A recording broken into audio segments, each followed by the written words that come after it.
Welcome to a Fast Break Breakfast NBA podcast, Integrity of the Game Special Report. That's right. My name is Keith Parish. I'm joined as always by Coach Dave DuFour. Dave, you are the, of course, chair of ethics and integrity here at Fast Break Breakfast. Dave, how are you doing? How are you holding up in these dark times? You know, Keith, you grow up in a world wishing you could believe in people. Yeah. And then you become an adult and you find out that you can't as soon as money's involved. Yeah. It's a dark day around here, Keith. It is a dark day. The NBA and sporting world has been shaken in the last week by a legal case. We've had current NBA player arrested, current NBA coach who happens to be a Hall of Famer arrested. There are unfortunately rumors and whispers of more names being involved. The story is that apparently for years, teams have been losing games on purpose, Dave. The league knew all about it. Not only that, the league has been incentivizing teams to lose on purpose while still demanding that fans pay premium prices for the games, that the TV partners pay to broadcast them. It's sickening. I'm disgusted. Does part of you wish the FBI actually did something about that?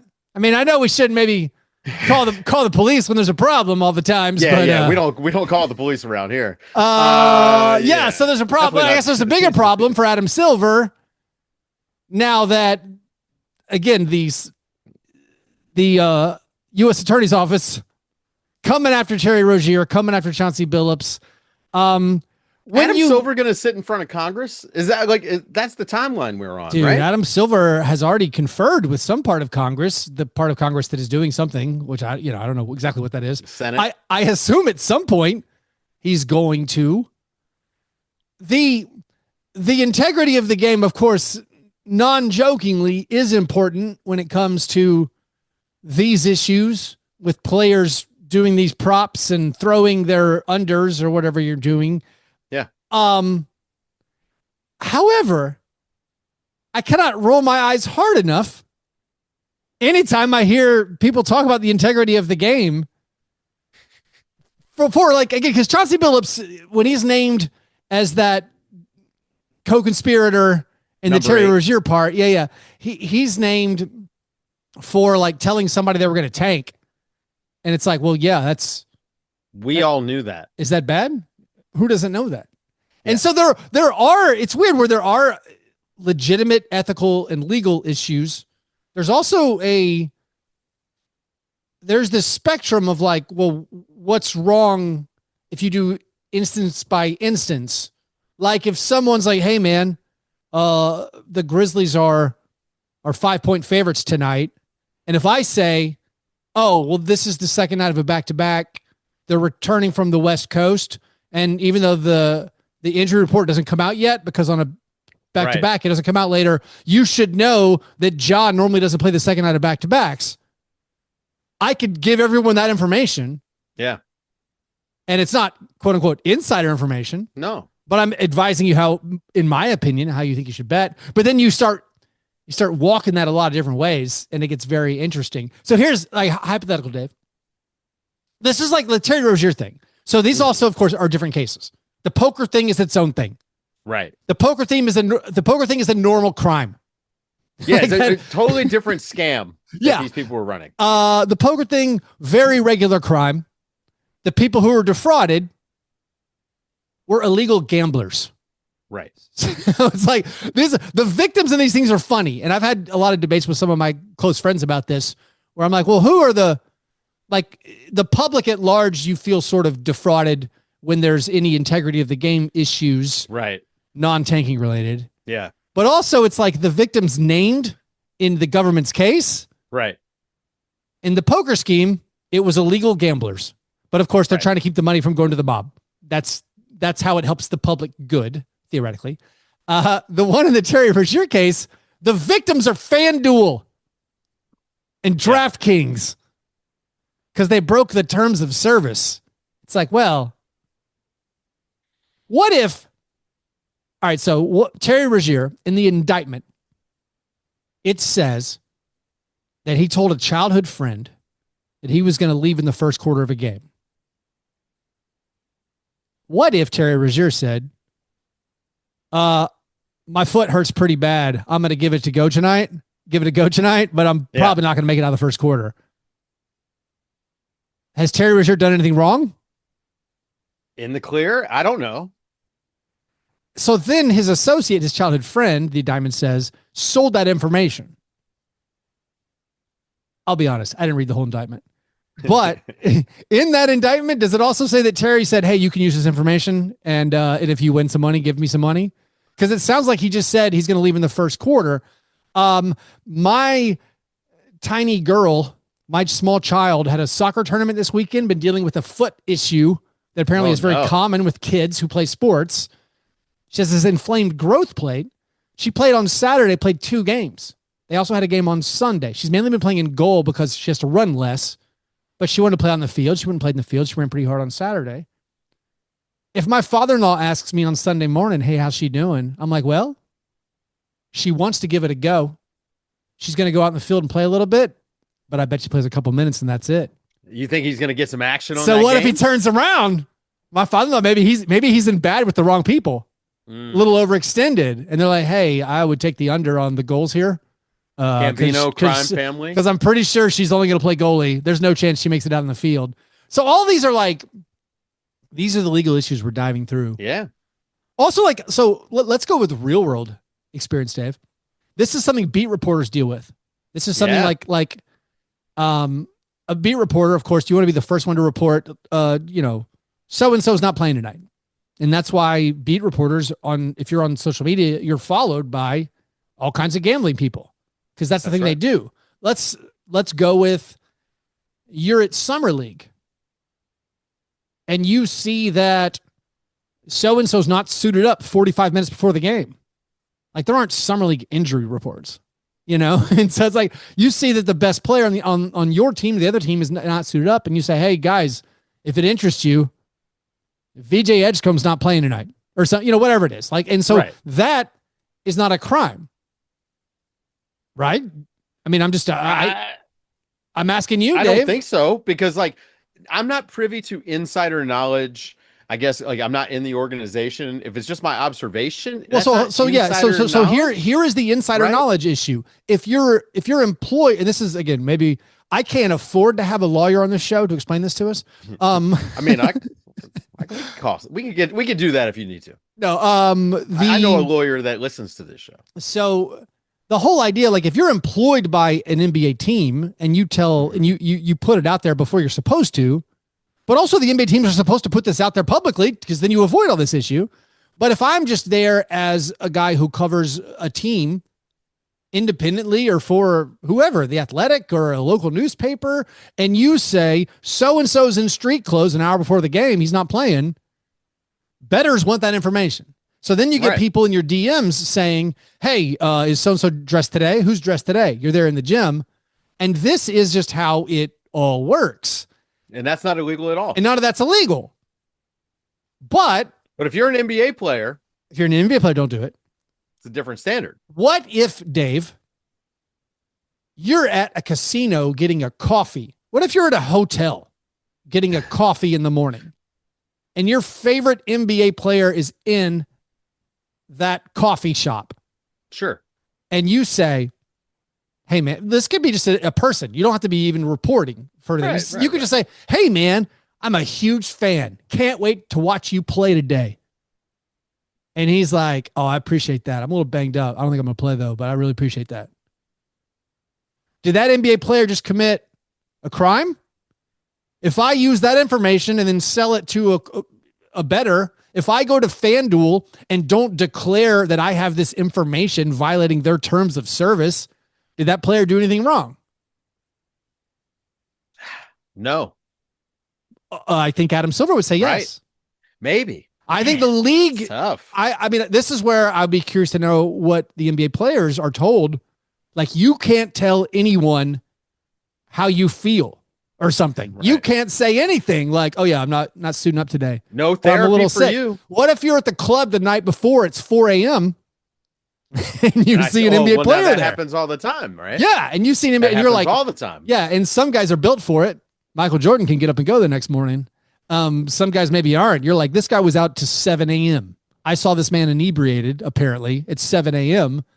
I'm going to guess he's not going to play very well today. Is that insider information? I was really entertained by the Hoops Collective, had a lawyer on talking about this, how the wire fraud case against Terry Rozier, she's like, this one feels a little bit of a stretch for the wire fraud portion, because they're saying they violated the terms of service of like FanDuel and DraftKings. Right. And it's like, is that wire fraud? Like they can say we're not honoring your bet, but at what point? So I don't know. This is all interesting. Yeah. Well, we know that, they like to overcharge. Sure. Right? And Terry Rozier is an easier target than the Gambinos. So, let's get Terry Rozier out there. They like to overcharge, but the federal indictments don't, as everyone says, they normally go for the things they feel very confident. Like they want to win. Yeah, because they don't have to bring the case. They're just like, let's bring a case so we can win. Also, I am devastated that Nothing But Bet is a great name. Like the FBI named their operation Nothing But Bet. I mean, I'm sure that's already a gambling podcast out there. I didn't, but I was like, that's pretty solid. That's pretty solid. I didn't catch that. I mean, these people are content creators. Let's not forget, most of our government now run by podcasters. It is objectively true, right? Like that's the world we live in. So the poker thing is absolutely hilarious, Keith. There's very funny. World in which, like, who in the hell is like, you know what? I just want to play some poker with Chauncey Billups. Well, man, I'm just chomping at the bit. I think what happens initially is professional poker players do want to. Why? Because he's the mark. He's the whale. Oh. They think yes. Oh, I see. I get it. I thought it was like no. This game. I didn't realize that. Yeah. I'm not a gambler, by the way. It might just be dumb rich guys they're trying to rip off, but I think a lot of this is professional poker players are thinking that he's the mark. I can go build my bankroll playing against NBA players because I'm a professional at this sport. They are casuals. I will take their money. And this, I mean, I listened to the way they described it is, I listened to a poker podcast too about this. Yeah. But the way they described it was Chauncey was like the face of this thing. Yes. Getting players to come play. And my thinking was, it was like a celebrity thing. Oh yeah. And we'll go win some money. It is. I'm sure it's some of that, right? But I also think the game featured professional players because I was listening to this. It was shared on Reddit, this poker podcast from several years ago where they were openly talking about the Chauncey Billups fixed poker game. Right. And so these guys were like, yeah, my professional buddies were there and they were getting destroyed by players who had no idea what they were doing. Yeah. And they were like, this is not up and up. So I also, the whole idea of Chauncey Billups. I'm just saying, you'd have to be a much better player than Chauncey Billups, like more fame to get me scammed. So Chauncey Billups, of course, when the Blazers hired him and gave him an extension, they hired some kind of white shoe law firm to vet him because of the sexual assault allegations. And I need to know this vetting firm. They didn't even look into the publicly known fixed poker game he's been involved with since like 2019. Like that didn't turn up. Talking about on the internet. Yeah. It was like a Google search brings it up. Also, looking through the names of the people indicted, I thought it was kind of funny how the basketball nicknames of Chauncey Billups and Terry Rozier sound more ominous now. And like Scary Terry and Mr. Big Shot. Like, oh man, I got roped into a scheme with Scary Terry and Mr. Big Shot. Hey, it's like, whoa, you better watch your step. Need some wet work done. Let's send Scary Terry and Mr. Big Shot. Dave, I'm going to put you on the spot here for some of these names. This is a one-man game of scones. Okay. Actually, please play along at home. Go ahead and get a piece of paper out. I'll give you a second. Maybe make a note on your phone while you listen. All right, Dave, here's the game. I'm going to say a name and you tell me. Is this somebody named in this illegal poker scheme indictment or a current two-way player in the NBA? Oh, no. All right. Miles Kelly. Two-way. Very well done. Marco Garzon. Oh, man. Two-way. That's a poker player. Oh. Max Shulga. Poker. Oh, I thought that was an easy one. He's on the Celtics. Okay. No, I forgot. Drew Peterson. Two-way. Yes. Curtis Meeks. Poker. Although, hell of a point guard name. Very well done. Lachlan Olbrich. Trick question. Lumberjack. No, two-way player. It's a two-way player. Yeah. Nelson Alvarez. Oh, come on, poker. Two-way. Riley Menix. Two-way. Yeah. Robert Riley is like a suburban Robert Stroud. Let's go poker. That's poker. Known as Black Bob. Oh no, I'm sorry. That's a different guy. Jackson Rowe. Poker. Oh, it's two-way. That's a suburban name, Jackson. It is. Tony Goodson. Poker. Yeah, that's Black Tony. Is this the game that you said I was going to hate? Yes. I told Dave before the game, I'm gonna make you play a game you're gonna hate. Don Schneiderman. Oh, I'm sorry. Poker. Doc Schneiderman. Oh, poker. It's poker. Vladislav Golden. Poker. That's two-way. Pookie Way. Pookie Way. Pookie. That's poker. It's poker. There's no Pookies doing any basketball stuff right now. Last one. Alex Antetokounmpo. That's a poker player. Yeah, also two-way player. Yeah, no, you did good there. I don't know about that. No, this is a weird situation that is, I don't know, like, what's the end game here? How do you think the league wants it to play out even? I mean, it seems like those guys, if they're convicted, I mean, they're going to go to jail is the end game for them. I don't, as a professional basketball podcaster and piano player, I don't see Terry Rozier going to jail. I mean, I hope not. I don't know, man. Like, I don't think these guys are like dangerous people, right? So I don't but like what, go to jail either. like how, what's the money lost on that one? I don't actually know. We can find that out. Because it was like, it's enough money that, like, first of all, he could pay restitution, assuming he has any capital available to him at all. The NBA did announce today, not announced, but it was reported through Shams Charania that the salaries of Chauncey Billups and Terry Rozier are going into escrow. Right. Which, again, I don't know how that works. I mean, I know how that works as an escrow. I don't know how that legally works with the CBA because, again, they were just, I guess, broad powers of the commissioner to say you messed up and you provided Chauncey tips about basketball. Is it a part of the CBA? That's true. Yeah. Right. That one's easy. But I mean, there must be some mechanism in the CBA. I can't recall right now, but yeah, I don't know what the end game is. It's interesting. I don't know. I mean, I know there's a lot of talk about wanting to get rid of like props for unders or whatever, but that's just, to me, that's props like and parlays. But that's just a stupid version of it.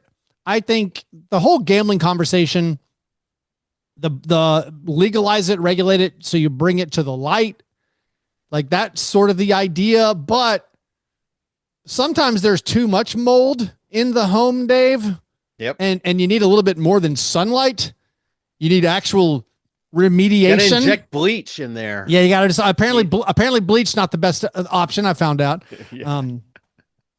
Yeah, and the way also in this generalized assault, and I find it very interesting that like professional gamblers, I've seen this a lot in social media.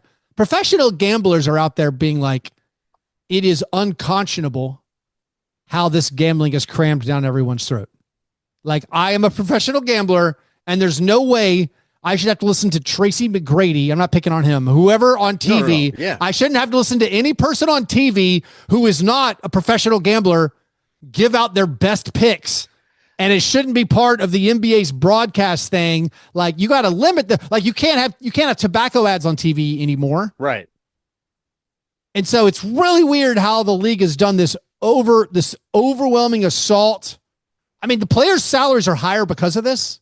Yeah. I don't know. Was it Jaylen Brown who's like, we don't benefit from all this? Yeah. Jaylen Brown, who's having his own controversy this week. Yeah. Welcome home, Jaylen. With some hair coloring product, painted on hair situation, allegedly. But yeah, the players, you're benefiting because that's all this gambling money that's coming in. Also, gambling money sponsors literally every podcast. I don't do gambling reads anymore, but we have a code, I think, that still works that I have in my description of the show. But like, I'm lucky that our little gambling sponsorship is very small. I don't have to actually do gambling stuff, right? Yeah. Like, but it's still, we have a gambling deal. I mean, I'm anti-gambling. I'm not just not a gambler. Like, I think gambling is bad. Right. I think it was much better when we treated it like it was bad instead of like it was something fun to do. Get some skin in the game. No, man, how about get a life and just watch sports? I don't know. I winning something on the back of somebody else is not something that ever has seemed like a good time to me. And not to like be on my high horse about it, but if there was ever a time for me to be like, hey, I'm right about gambling, it's right now. Gambling sucks. Well, it sucks. It's ruining watching sports. It is ruining it. And personally, it's embarrassing. I get secondhand embarrassment watching these multi-millionaire professional athletes who have retired having to take gambling money because they're addicted to money. It's embarrassing. Well, they should be ashamed of themselves. That's like Jeff Bridges showing up in a T-Mobile commercial. Absolutely embarrassing. You're taking a job from like a regular Joe, and also how are you supposed to turn down income if you get a job doing an income? I'm sensitive to that.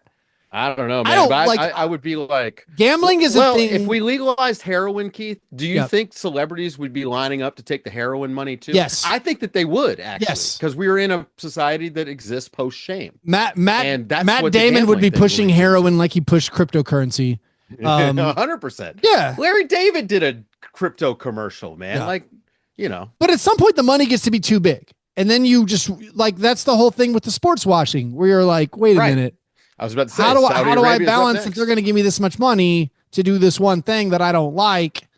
And like, I gamble and I enjoy it. I don't do it very much, but it's one of those things like, I don't know, drinking alcohol where I'm like, sure, there's no, or even like eating red meat where it's like, ethically, you have convinced me that this is wrong. Or something. Like, there's a lot of things I do where you can say like, that's wrong. I'm like, I agree with you.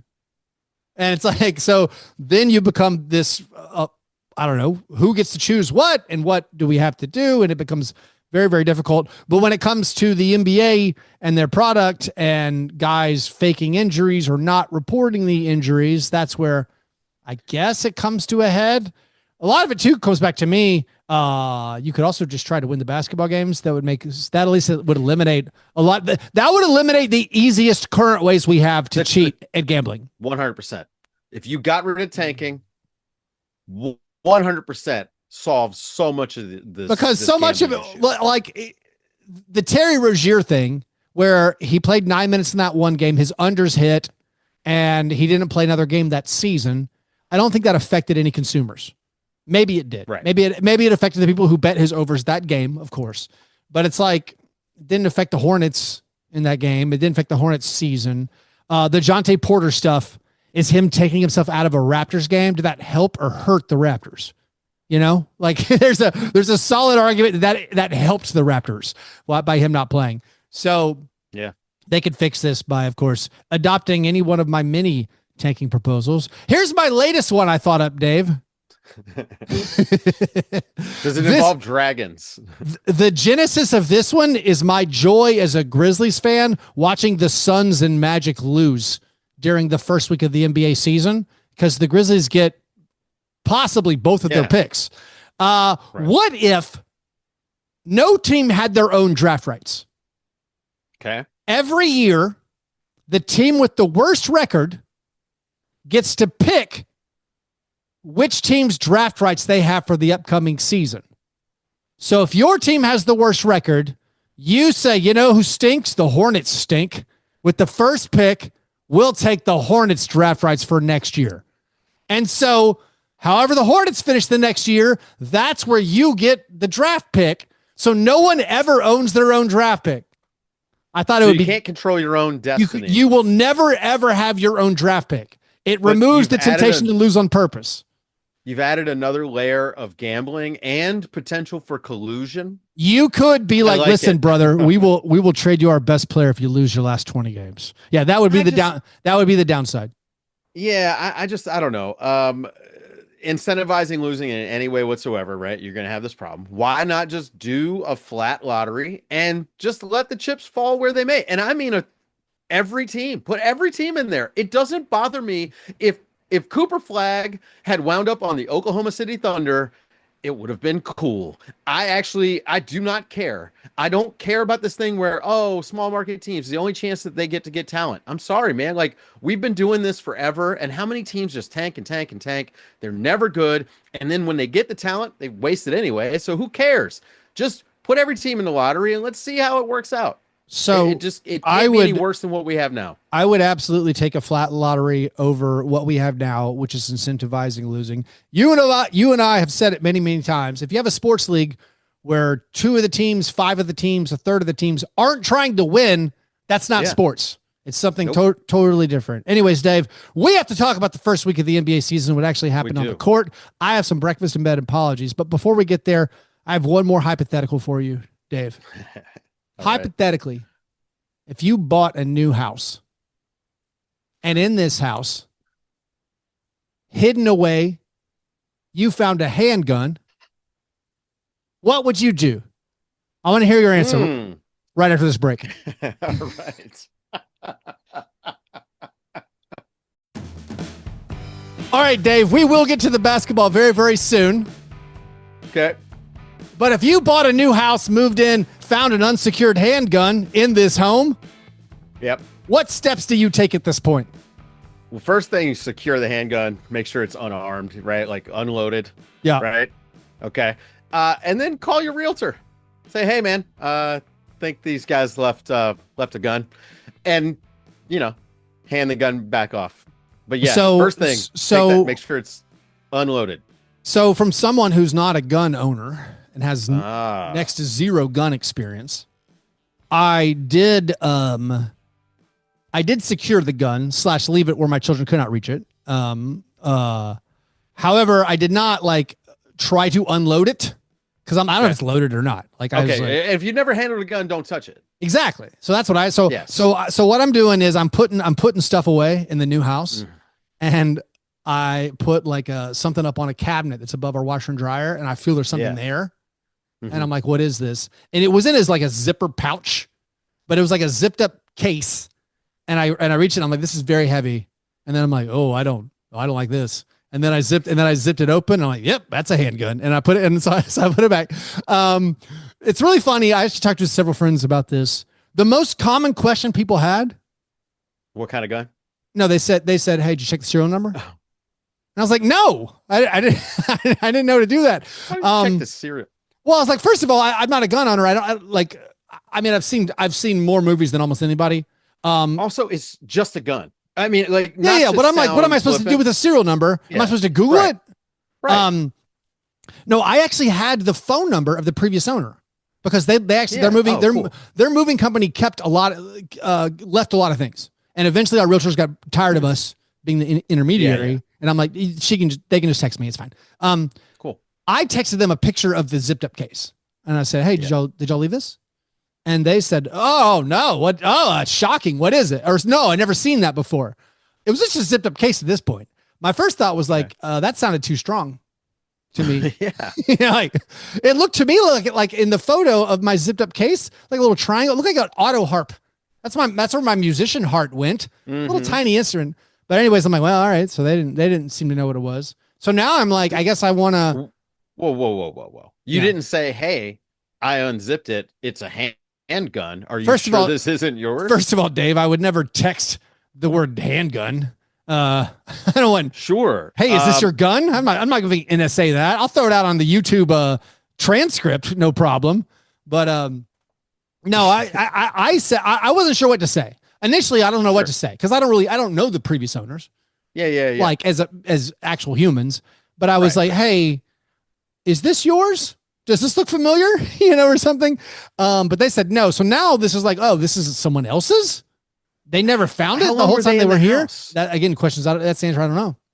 Where did you find it? Was it in a built-in? on top of a cabinet, a built-in cabinet on the wall, just on top of it. Like it's like 8 feet off the ground. So easily, if they had never like cleaned up there, which they had put, the thing is there was stuff up there. But it was like probably storage. Yeah, so but it was like it was box up there. It was I understand. Again, it makes sense.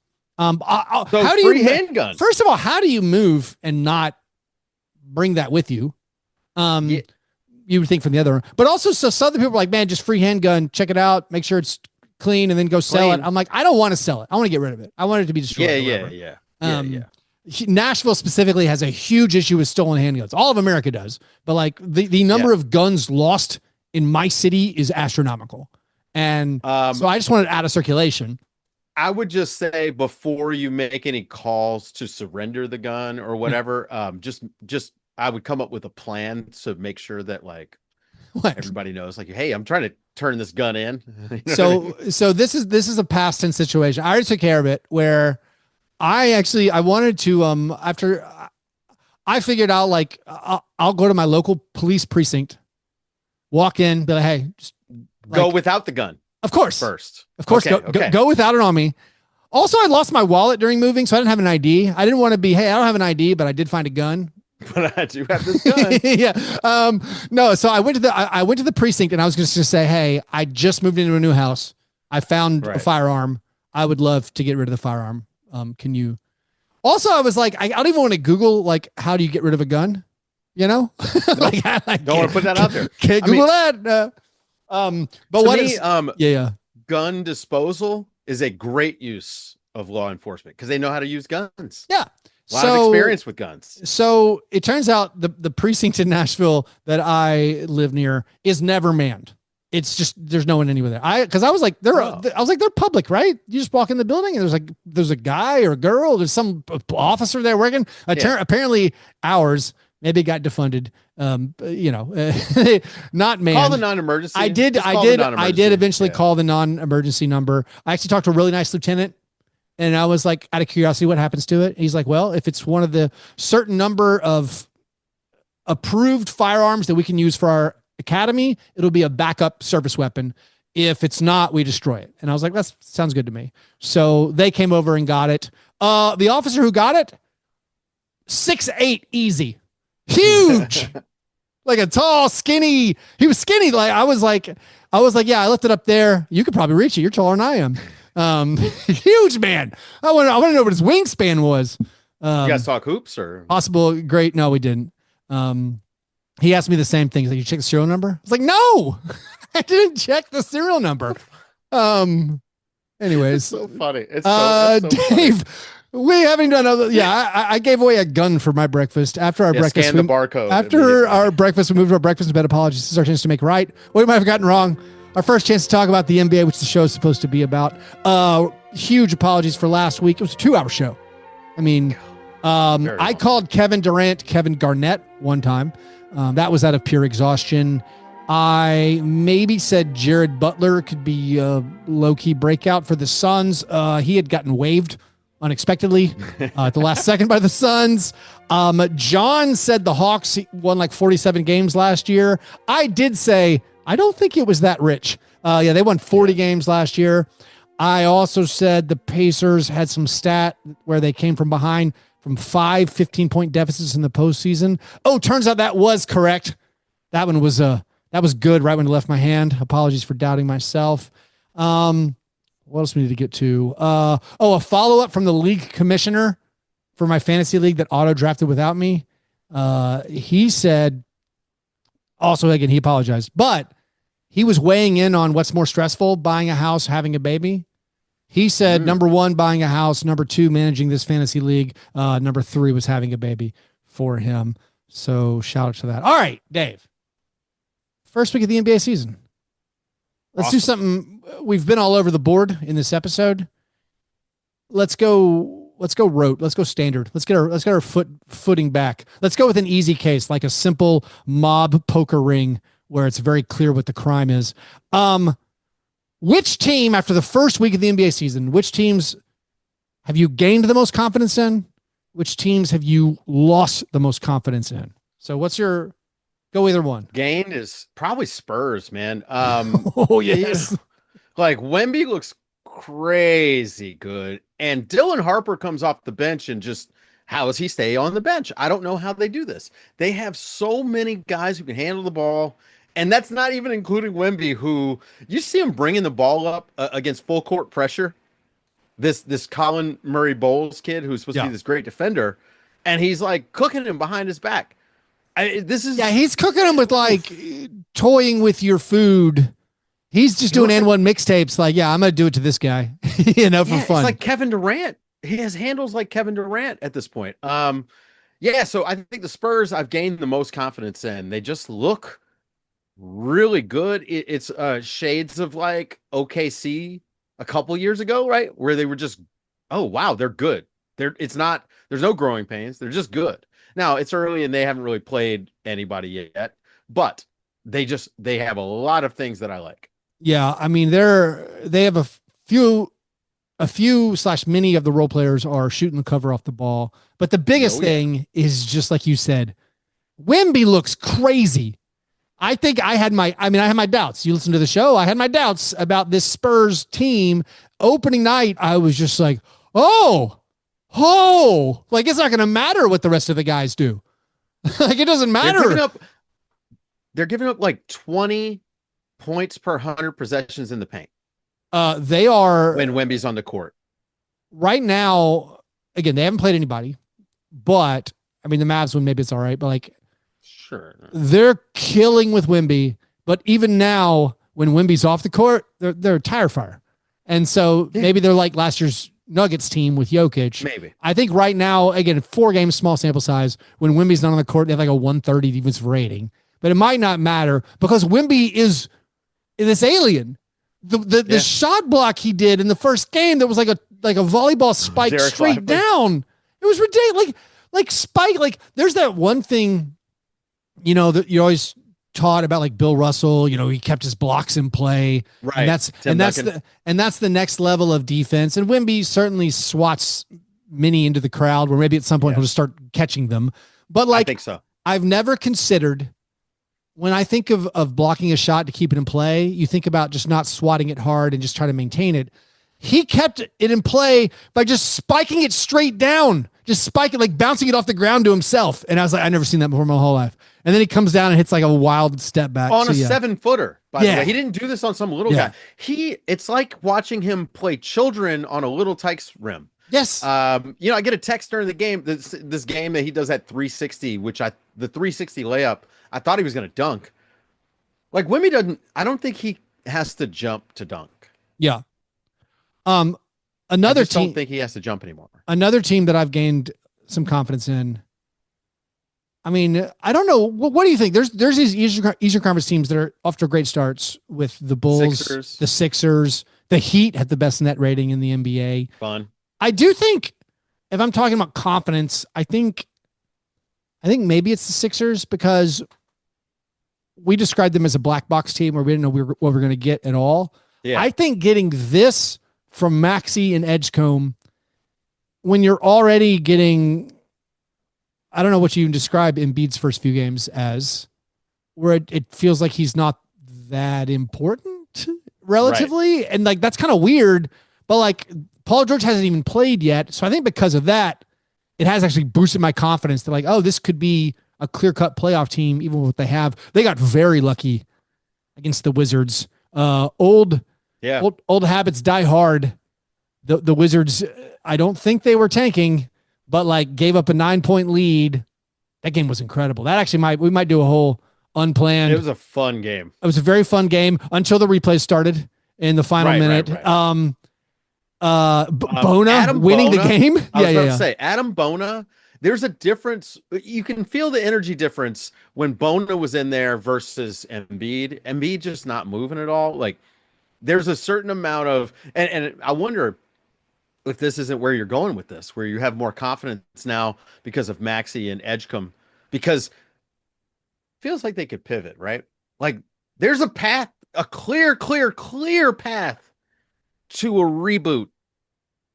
Yeah. If you can find a way off of Embiid and Paul George, right? Like you have two guys who look like they could both be all NBA guards. Like Edgecombe, how good is this guy going to be? Yeah, Edgecombe getting so many opportunities and stepping up and delivering, and Maxey averaging whatever it is, 35 a game.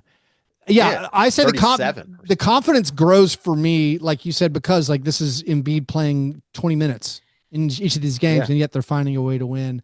I think they've looked worse with him on the court. The Bulls one is interesting to me. The Bulls have gotten off to a 3-0 start. They've beaten, notably, 3 Eastern Conference teams everyone picked to be near the top of the conference. They beat the Pistons, they beat the Magic, and they beat the Hawks. That is a great run for Chicago. They're doing this without Kobe White, who I think most people thought was probably, or maybe, their best player on the team. But like, I've been impressed that they're getting it done. This one, I don't know. I want to give them credit. There's always teams. I mean, a lot of years there's teams that just start off great. The Suns last year, I think, started off 7-1 or 8-1 or something. But like Vucevic playing well, Josh Giddey, of course, Trey Jones, who is apparently by far the best Jones brother now. Tyus Jones has wilted and died in Orlando. Yeah, I've been impressed by the Bulls, and I wonder how long they can keep that up. And if again, I will say it isn't a gain confidence, lose confidence. This is like a pat, maybe a pat on the back thing. Mm-hmm. I do think the East is just horrific in a way that we've never. Yeah, like even the teams we thought were going to be, or the teams other people thought were going to be great, like the Magic and the Hawks stumbling out of the gate a little bit. Where I was like, I thought the Hawks were going to be better than they have been. I'm going to take the early loss on that one. Yep. Orlando looks about how I expected. You were down on Orlando. Tougher. You're like the team with no offense. I don't care who you have. You have no offense. No. So look at Houston. Houston's going to have a similar problem. I can't believe I saw you posting about this. How in game 3, after spending all offseason being like, oh, we signed all these centers because we're going to play Twin Towers. And they were like, hey, guys, we're starting Josh Okogie. Yeah. And it's like, Josh Okogie stinks, guys. Like, bless his heart. I like how he plays because he plays hard and he's a good defender. But, like, he's a power forward trapped in a small shooting guard's body and he can't shoot. And that has very limited upside in the NBA. And to already be starting Josh Okogie is kind of funny. It's like, wow. Steven Adams gives you more spacing. They creamed the Nets.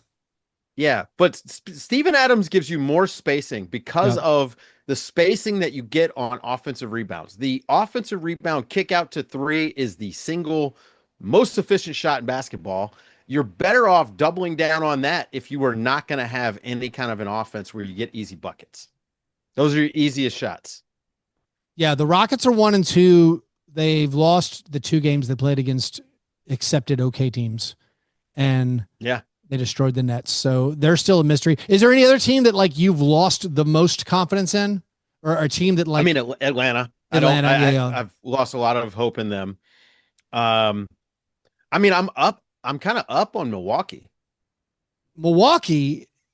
I mean, that was, I think, as we described, or many people described, like Giannis is so good that you can probably just put anybody beside him. And Mhm. even when some guys pop more, like Ryan Rollins and AJ Green, those seem to be competent players, but they look, I think, even better because you're playing next to Giannis.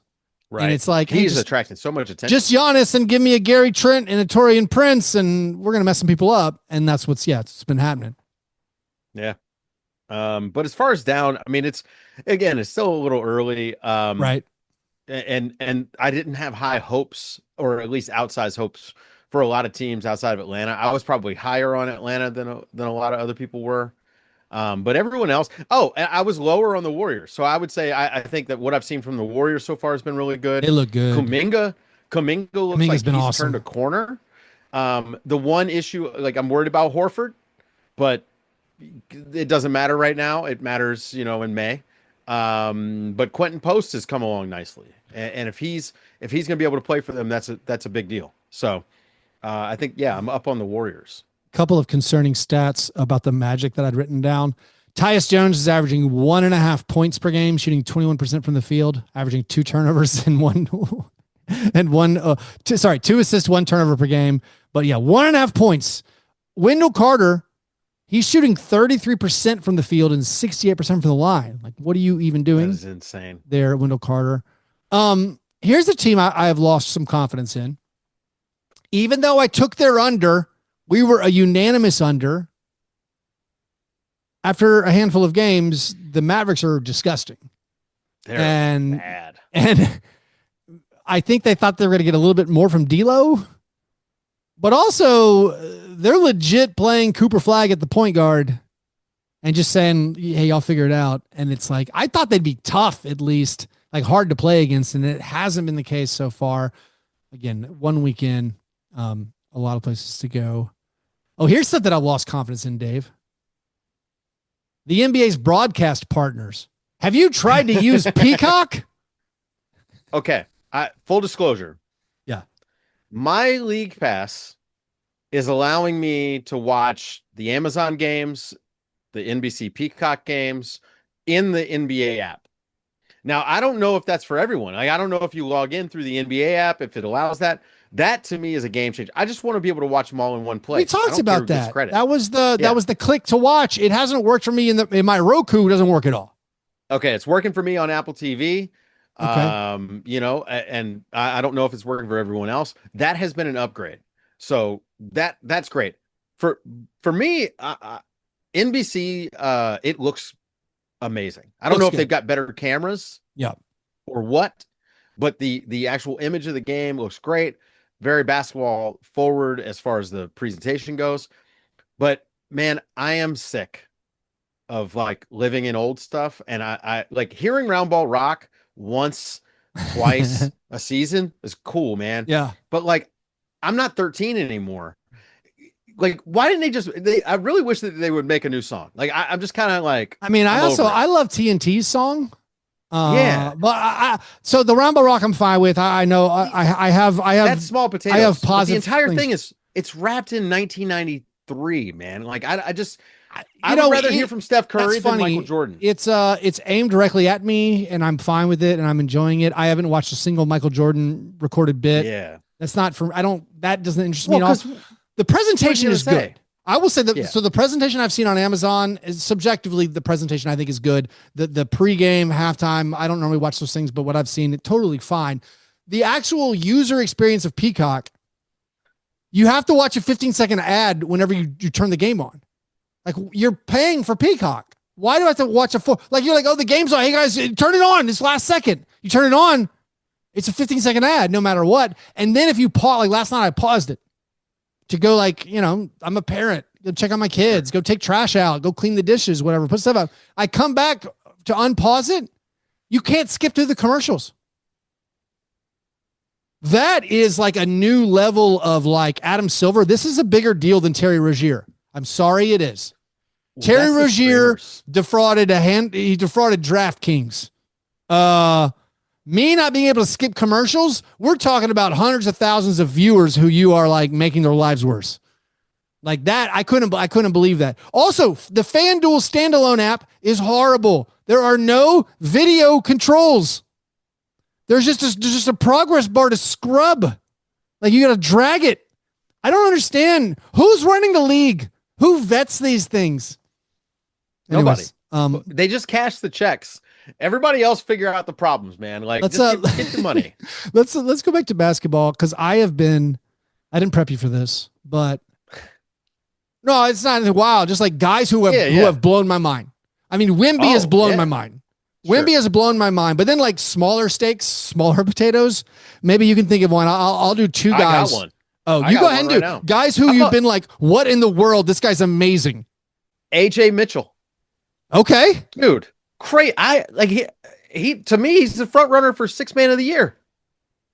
He without Jalen Williams. Yeah. He has stepped up coming off the bench. Like he's like, I don't know, 16, 17 a game. Every time I look at the box score, he's got 16 points. The league hasn't figured out that he's left-handed yet somehow because he just gets to the basket and can finish. I am super impressed with AJ Mitchell. And he signed what, a 3-year, like $9 million contract. This might be the best contract in the NBA. So AJ Mitchell's a good one. I mean, he's incredible. The Thunder came back and beat the Kings on Tuesday night. The Thunder are undefeated, not surprising, but the Thunder are undefeated, and it's essentially the Hydra. You just cut off one thing and another one grows in its place. You got AJ Mitchell, you got Andrew Wiggins. I mean, Andrew Wiggins had a fine year last year, but like Jalen Williams hasn't played. And Caruso's missed games. Case and Wallace missed games. It doesn't matter. They just have guys and they're going to crush you. You meant Aaron Wiggins. Aaron Wiggins. Yeah. Did I say Andrew? Yeah, Andrew. Yeah. Aaron on the Thunder. Honestly, I was watching the game the other day. Aaron Wiggins had a move like on a drive where I was like, God, that looked like I thought it was Jalen Williams. I was like, oh, I didn't realize Jalen Williams was back. Oh, wait, that's Aaron Wiggins. Two guys who are playing out of their gourds right now. One I don't know how many of them for real. Jaime Jaquez is back. I don't know what happened. Yeah, it looks like it. But like he was terrible last year, and there was the whole thing about, oh yeah, he was not in the right conditioning, had a little nagging injury, never caught up, and had a lost year. He had a very promising start to his rookie season. He has been dominant. He had a dunk that would, like an eye-opening dunk. I think that was maybe last night. But like Hawkins has been incredible, and he's a big reason why the Heat are having such a strong season so far. They already have 2 games where they scored over 140 points. That's wild. Also, Keyshawn George on the Wizards. Incredible. The game he had last night. I mean, but like his whole season, I need to look up his actual stats.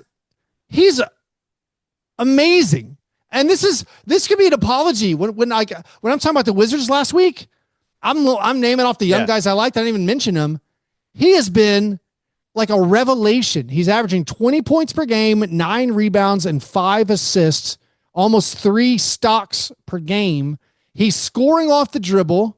He's huge. I mean, he has great size as it is. Yeah. He's nailing his 3-pointers. All of a sudden, ignorant me, not even including him last week when I'm listing off some names of guys that are like young and exciting on the Wizards.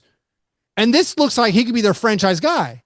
And this leap forward to me was a stunning leap, but I don't know what the Wizards, I mean, we all assume they're trying to lose all their games.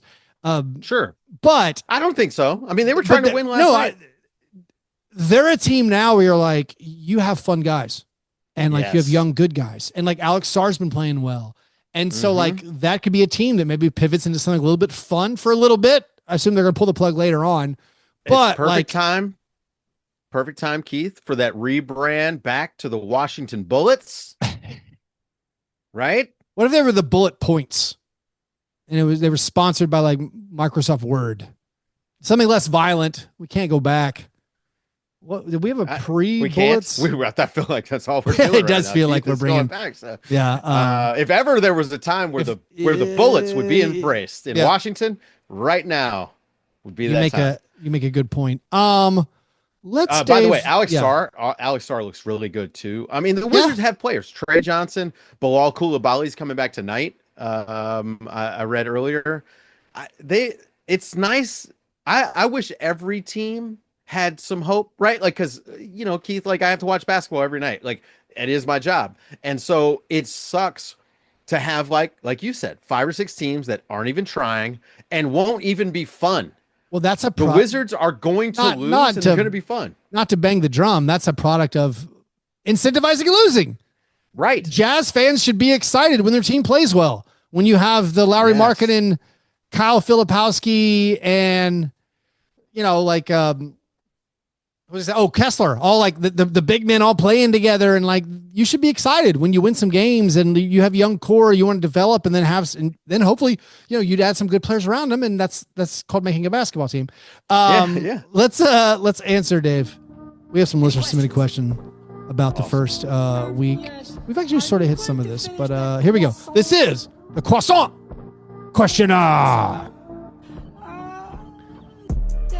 Rowdy Roddy Major asks, how much Hawks and Magic optimism has been lowered by their starts? A lot on the Hawks for me, and with the Magic, I expected them to kind of struggle a little bit, especially out of the gate. I don't think the Magic system. I don't think the Magic, when they made the Desmond Bane trade, were envisioning handing over a top 5 pick potentially to the Grizzlies. So, not that they're there, but I'm just saying if you go to Tankathon right now, it's there, which is pretty fun. 5% of the way through the season. Yeah. So, yeah, I would say a lot. I feel like if you're a Hawks fan, which I can't put myself in that headspace really, but I do feel like you would get I've seen this before. This is just who the Hawks are.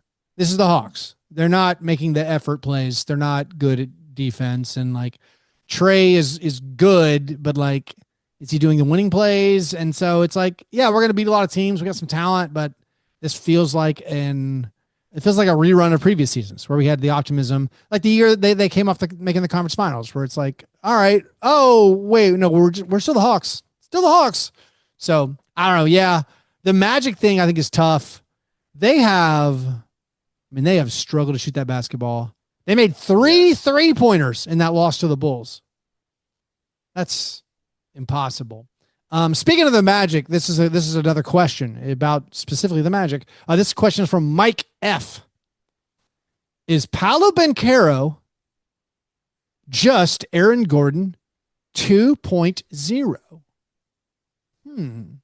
Not. He's not Aaron Gordon 2.0? Yeah, he's not Aaron Gordon 2.0. I mean, he's a black hole, man. It's a hard guy to base your half-court offense around. Mm-hmm. He doesn't cut when he doesn't have the ball. He's not particularly like adept at working the dunker. Not a great shooter, right? Like, so he has to have the ball in his hands to be effective. He really needs to be able to attack from the wing, almost isolation. He's a tough guy to create a fit around. You add a shooter to the caliber of Desmond Bane around Paolo, and you would think immediately his life would be better, but you have to pass the ball to the guy. I mean, I don't know. He's one of those guys. This is like how ranking basketball players is impossible. Whenever any website ranks all the NBA players, he's one of those guys where you're like, Paolo Banchero is better than Aaron Gordon. Yes. But the Nuggets would be worse if they traded Aaron Gordon, for Paolo Banchero, because Aaron Gordon is better for that. And maybe eventually Banchero picks up those winning habits to fit in with other things around him. But like you said, if he's not going to be able to play in the dunker spot or cut or affect the game defensively, it becomes hard. So I don't know. I mean, the comparison, I get it. Like the idea of like, oh yeah, what if Banchero goes to another team and becomes like a secondary or third or fourth guy? I don't see that for him because he is so talented though. Like I was comparing the stats of just like through the first 4 seasons. I mean, Aaron Gordon was a slower development project. I think he was like year 6 or 7 where he became like the Magic making him, or maybe it was year 5. Like this is our guy. I mean, Banchero has twice the scoring average of Aaron Gordon through the first 4 seasons, but like, yeah, I don't know. He definitely needs more. I don't know what it is. Like, I mean, I'm always reluctant to talk about coaching because I'm out of my depth. I don't know, I don't know what I'm saying, but I don't mind talking about coaching. They don't really have an offense. But man. It's like, yeah, what if Banchero had, we thought the players a different, like a guy like Bane would really help and unlock the magic, but it's like, well, eventually maybe you just need to have a scheme of different things going on and not always having the ball in his hands. So that'll be the next step in the process, right? Like you improve the roster, then you'll probably upgrade the coach. Yep. And then they'll have to make a decision between Franz and Paolo. Yeah. Yeah, I don't know. If Franz was a better shooter, it'd be a much easier decision. The thing that, like, Franz and Paolo not being able to shoot, it's debilitating. Yeah. And I don't know how you really beat that one. And they don't have like a driving guard. Like they don't have someone you can run high pick and rolls with, really. I mean, Bane can, yes, but Bane can't get to the basket on his own. Like he doesn't have enough. Like he's not Ja. He's not, some of these other guards that are a little shiftier. I don't know. It's, again, last year when Banchero went out and then when Franz Wagner went out, Jalen Suggs and Goga were the reason that team kind of stayed afloat. And there's been less Goga this year. I think they need more Goga. His shooting will help space the floor. Everyone knows you think they need more Goga. Also, Dave. My propaganda. Yes. That's your whole thing. They need it because they don't have it with Franz and with Paolo, right? Like if those guys could shoot, it wouldn't be as important. But the Magic, I just think it's a clunkier fit than people want to admit or wanted to admit coming in. And Paolo is a big part of that. It's kind of the problem. I was just thinking about how the Magic have been disappointing. Is it fair, going back to earlier in the show, is it fair to call the Clippers disappointing? I've lost some confidence in the Clippers. I feel like you guys bullied me into taking a Clippers over, and now I would like that to be undone. I mean, of course, they lost out the reasoning. They lost by 1 million to the Jazz in the first game, and then there hasn't been anything where you're like, oh yeah, this is great. It's always been like, this feels painful, or this feels like a struggle. They look bad against the Warriors. They look old. They are old. That's another team. They're so old. But it's another team where it's so reliant on just beat the man in front of you to score. And again, where the easy buckets come from? Where is the system? I mean, they don't have the defensive ball pressure like Oklahoma City does to create some of their easy buckets. The Clippers they should have this great defense, and I think it will get better as the season goes on. But to me, their big problem is like scoring and how hard every single possession is going to be. Have you seen some of these shots that Kawhi's taken? I mean, it's just defense draped all over him. He makes them, but that's a bad shot diet, man. Like it's just going to be a tough year for him. And being old, you need some of these to come easy. Like look at what the Warriors have done so far. The Warriors kind of have, I think that's the way an old team needs to be, right? Like Steph played 26 games or 26 minutes against the Clippers last night, right? Because they blew them out. You got to find a way to mix in some of these younger energy guys, but the Clippers don't even have those. Well, I mean, the Warriors, if it's a step forward that Kuminga has taken, I mean, he's raising his trade value. He looks great on the team. Looks good. Moses Moody's playing really, really well. So yeah, the Warriors look very tough. Pods has been good. Let's thank the listeners, the Patreon supporters, for those questions. If you want your questions answered on air or as part of one of the bonus episodes, you got to be a Patreon supporter at patreon.com/fastbreakbreakfast. All right, Dave, it is now time for the awards segment of the program. The first International Stackhouse of Pancakes Award for this season. We have a few honorable mentions. Honorable mention goes to Herb Jones, 0 for 8. Jarris Walker, 2 for 13. Trey Mann, 3 for 15. John Morant, 4 for 16. And Shadon Sharp, 7 for 24. Our 3 nominees, Dave, as they occurred chronologically over the last week. Nickeil Alexander-Walker in a 20-point loss to the Raptors. 2 for 15, 10 points, 4 assists, 4 rebounds, 1 steal, 1 block, 1 turnover, 2 personal fouls. That is 2 for 15, 1 for 10 on 2-pointers. How? All right, next up, Shaden Sharp in another game. In a loss to the Timberwolves, he was 5 for 20. 15 points, 4 assists, 2 rebounds, 1 steal, 4 turnovers, 1 personal foul. And then rookie Jeremiah Fears in a 32-point loss to the Celtics. The Pelicans might be bad, Dave. Jeremiah Fears, 1 for 11, 2 points, 2 assists, 2 rebounds, 1 steal, 4 turnovers, 2 personal fouls. So we got Naw, Nickeil Alexander-Walker, 2 for 15, 10 points, 4 assists, 4 boards, 2 personal fouls. Shaden Sharp, 5 for 20, 15 points, 4 assists, 4 turnovers. Jeremiah Fears, 1 for 11, 2 points, 2 assists, 4 turnovers. It's got to be Fierce. That's pretty rough. Fears is the worst game, definitely, I think, based on the Basketball Reference game score. I always like the slightly higher 1 for 11. It's not quite enough. Sure. The 4 turnovers does kind of push it though. Yeah, I would say it's either it's either Nickeil with the 2 for 15, 1 for 10 2-pointers. How do you do that? That's atrocious. No layups, I guess. I mean, dude, speaking of notable, Drew Eubanks is 1 for 10 on the season. He's 7 feet tall. What is he doing? What's Cedric Coward shooting right now? 70%? Oh, Cedric Coward is a god. Dude, how about that? Cedric Coward is amazing. The guy didn't do anything in the preseason. Coward. In the preseason, he's like, I got to figure this out. I'm going to take it easy. And now he's like, oh, it's for real now? I'm awesome. Yeah, what are the rookies? We got Edgecombe, historic, putting up Stackhouse numbers. Fun rookie class. Dylan Harper's been good. Cooper Flagg asked to do too much. Knipple having a great start. You know who's having a great start? The only player in the NBA shooting 90% from the field. You know who that is? Who's that? Kalkbrenner. Dude.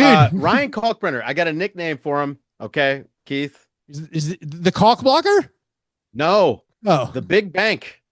Because Kalkbrenner is too big to fail. That guy is huge. There's no way he's going to be bad. Shout out Owen Phillips, who said he's pretty sure Kalkbrenner is going to be better than Mark Williams initially. I mean, maybe I guess Mark Williams has been all right. Suns are not ideal. Weird game against the Jazz they had. Ace Bailey also has not been okay. As far as this is rookie struggling. Where'd Ace Bailey? Ace Bailey's 3 for 19 for a total of 8 points in 3 games. But otherwise, a lot of positive rookie performances. It's been a fun class. But anyways, let's go back. I'm gonna mandate Nickeil Alexander-Walker wins 2 for 15. There we go. Okay, there you go. Congratulations, Nah. Jeremiah Fears, you were saved this time. Also, Dave, at the beginning of the year, we of course need to acknowledge the Jacques Watch. This is the last player to make a field goal. This is in honor of Jacques Vaughn back in the day on the Hawks, opening the season with 22 consecutive misses. We've been waiting for 12 years to see if someone would match the 0 for 22. I think the closest we got was 0 for 16. I think it was Jamal Murray. I could probably double check that to remember. The leader currently is Andrew Nimhard. 0 for 5. Is that right? Wow. Is that supposed to be Ryan Nimhard? Let me double check this on air.